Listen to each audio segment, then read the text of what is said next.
Please subscribe and like. Alhamdulillahilladzi hamdan wa qad 'indaka ya Allah. Salatan wa salaman mutalazimain daimatan ya Rasulullah. Asyhadu an la ilaha illallah wahdahu la syarika lah. Wa asyhadu anna Muhammadan 'abduhu wa rasuluh. Allahumma shalli wa sallim ala Muhammad wa ala alihi wa sahbihi ajma'in. Amma ba'du fa ya ayyuhal hadirun al-kiram, usikum wa iyaya bittaqwallah faqad fazal muttaqun. Allah Ta'ala fi Qur'anil Karim, na'udzu billahi as-samii'il 'aliim minasy syaithaanir rajiim. Bismillahirrahmanirrahim. Wa ma umiru illa liya'budullaha mukhlishina lahu-d-din hunafa'a wa yuqimus shalah wa yutuz zakah wa dzalika dinul qayyimah. Qala Rasulullah sallallahu alaihi wasallam, man wajada ma'ahu fala yudhi fala yaqrabanna musallana. Sallallahu alaihi wa sallam. Bapak-bapak, saudara-saudara, sidang Jumat rahimakumullah, jemaah Jumat yang terhormat.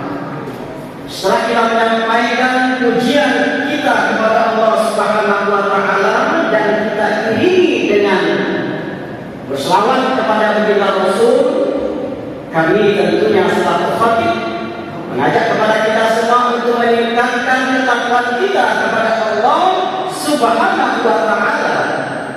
Takwa yang kita artikan dengan menjalankan titah dan perintahnya dan menjauhi semua apa yang menjadi larangannya. Adapun salah satu jalan, salah satu upaya kita mencapai derajat takwa itu adalah kita harus pandai-pandai mencari hikmah ataupun pembelajaran di dalam satu ibadah, utamanya ibadah haji ataupun ibadah umrah. Oleh karena itu, tema atau judul khutbah kami pada hari ini adalah 6 pembelajaran ibadah haji maupun ibadah umrah. Bapak-bapak, saudara-saudara, sidang Jumat rahimakumullah, jemaah Jumat yang terhormat. Ibadah haji sebagaimana kita ketahui adalah wajib, tentunya kepada orang yang mampu, wajib dilaksanakan 1 kali seumur hidup.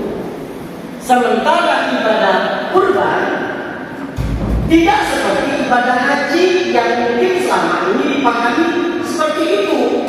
Kalau ibadah haji memang 1 kali seumur hidup sekali, tapi kalau kurban sesungguhnya dilaksanakan setiap tahun sekali.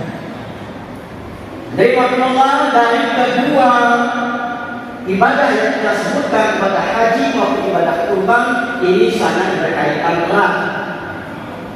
Dari bulan Syawal, Dzulqa'dah pada bulan ini dan bulan Dzulhijjah dikenal sebagai bulan haji. Bulan Syawal ataupun bulan Dzulqa'dah banyak orang melaksanakan umroh karena keutamaannya sama seperti pahalanya ibadah haji. Sementara kita yang belum sempat tahun ini melaksanakan ibadah haji, ada satu ibadah yang kita laksanakan adalah ibadah kurban. Sekali lagi kami tegaskan bahwasanya ibadah kurban tidak hanya seumur hidup sekali, tapi sunnahnya adalah kita laksanakan setahun sekali. Bapak-bapak, saudara-saudara, sedang Jumat rahimakumullah, Jumat yang terhormat. Kalaupun dikatakan kurban ibadah setahun sekali, tentunya ada pembelajaran, ada hikmah yang terkandung di dalam ibadah kurban itu. Tentu saja jawabannya betul. Harus kita ketahui apa yang menjadi hikmah, apa yang dapat kita ambil pelajaran daripada ibadah kurban atau ibadah haji. Adapun pembelajaran yang dapat kita ambil dasar kita penting adalah yang pertama, ibadah kurban adalah ibadah haji itu mengajarkan kepada kita belajar untuk taat yang tanpa syarat. Jadi maksudnya, kenapa kami sampaikan belajar taat tanpa syarat? Apakah ada orang yang taat tanpa bersyarat? Ada. Walaupun kita baca iyyaka na'budu wa iyyaka nasta'in, ya Allah kami menyembah kepadamu dan kami minta tolong kepadamu dan kami. Ini yang kita minta. Kita mau ibadah dan kita minta tolong. Ini bersyarat namanya. Tapi yang namanya ketaatan itu tidak ada syaratnya. Ketika Allah memerintahkan kepada kita secara suka ataupun suka, rela ataupun terpaksa, kita harus lakukan. Kita tidak menanyakan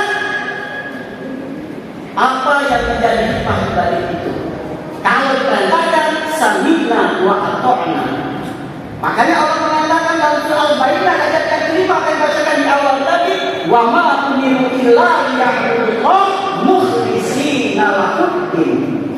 Dan tidaklah kami memerintahkan kepada kamu liya'budu, untuk menyembah kepadaku, untuk beribadah kepadaku, mukhlishina lahuddin, dengan ketaatan yang murni.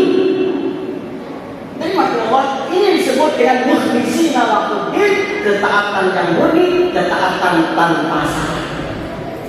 Kalau lihat dari sejarah kita lihat bagaimana ketika Nabi Nuh diperintahkan oleh Allah untuk membuat sebuah kapal di atas gunung. Logikanya tidak mungkin kok buat kapal di atas gunung. Tapi dengan sami'na wa ata'na dia rencana.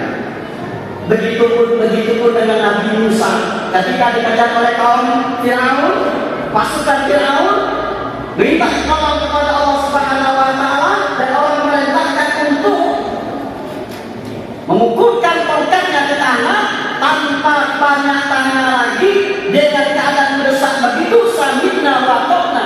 Dia tidak tahu bahwa ketika tongkat dipukulkan akan terbelah lautan. Dia tidak tahu. Namun dengan ketaatan dia kerjakan. Begitupun dengan Nabi Ibrahim ketika Allah memerintahkan kepadanya untuk menyembelih anak yang dia cintai, Nabi Allah Ismail. Sami'na wa ata'na. Dia tidak pikirkan bagaimana cintanya seorang ayah kepada anak. Sami'na wa ata'na, tidak kerjakan. Nah inilah yang kita dapatkan dari pembelajaran kurban, bahwasanya kita melaksanakan ketaatan ini tanpa syarat. Jadi maksudnya tentunya inilah yang dapat kita pahami ketika Allah perintahkan kita kurban, bukan untuk mengorbankan anak kita, tapi mengorbankan harta benda kita, yakni menyembelih seekor kambing ataupun sebagian daripada satu ekor sapi. Jadi maksudnya yang kedua pembelajaran kita ambil adalah dengan membuat kurban ini kita tahu kita dapat belajar untuk bagaimana bersyukur. Satu ayat yang sering kita baca, yang kita simak imam membaca ketika sholat, apa katanya? Inna a'tainakal kautsar fasholli li rabbika wanhar. Sesungguhnya kata Allah, kami telah memberikan nikmat yang sangat banyak kepadamu, maka sholatlah dan berkurbanlah. Inilah bentuk rasa syukur kita kepada Allah Subhanahu wa ta'ala. Jadi kita kalau kita bersyukur, insya Allah Allah akan berkenan menambah nikmat yang kita dapatkan. Bapak-bapak, saudara-saudara sedang Jumat, rahimahullah, Jumat yang terhormat. Adapun pembelajaran yang ketiga adalah kita dapat belajar untuk selalu berbagi. Kita ketahui kurban itu disembelih, diserahkan kepada 3 kelompok. Yang pertama kepada peserta kurban, yang kedua kepada orang yang tidak meminta, kepada orang yang tidak meminta. Inilah namanya kurban.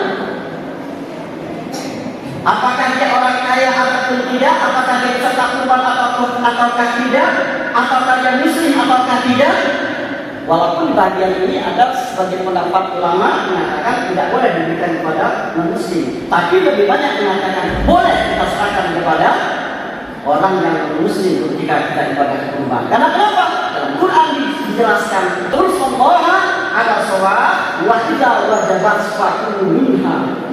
Dan apabila kamu telah sembelih dan dia telah mati, fakulu minha, makalah bagian sebagian daripadanya berikan kepada orang meminta dan berikan kepada orang yang tidak meminta.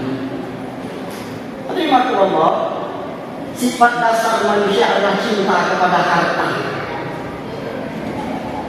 Sulit sekali untuk berbagi. Makanya agama kita memberikan jalan.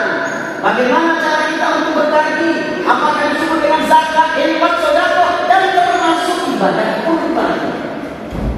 Makanya ada yang mensiasati oleh karena tidak bisa memberikan secara langsung, ada yang namanya tabungan kurban, dicicil 1 bulan sekali. Itu bagus untuk membiasakan kita bagaimana cara kita selalu berbagi kepada sesama.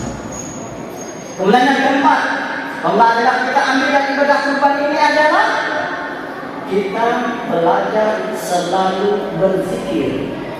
Alladzina yazkurunallah qiyaman wa qu'udan wa 'ala junubihim wa yatafakkaruna fi khalqis samawati wal ardh rabbana ma khalaqta hadza batila.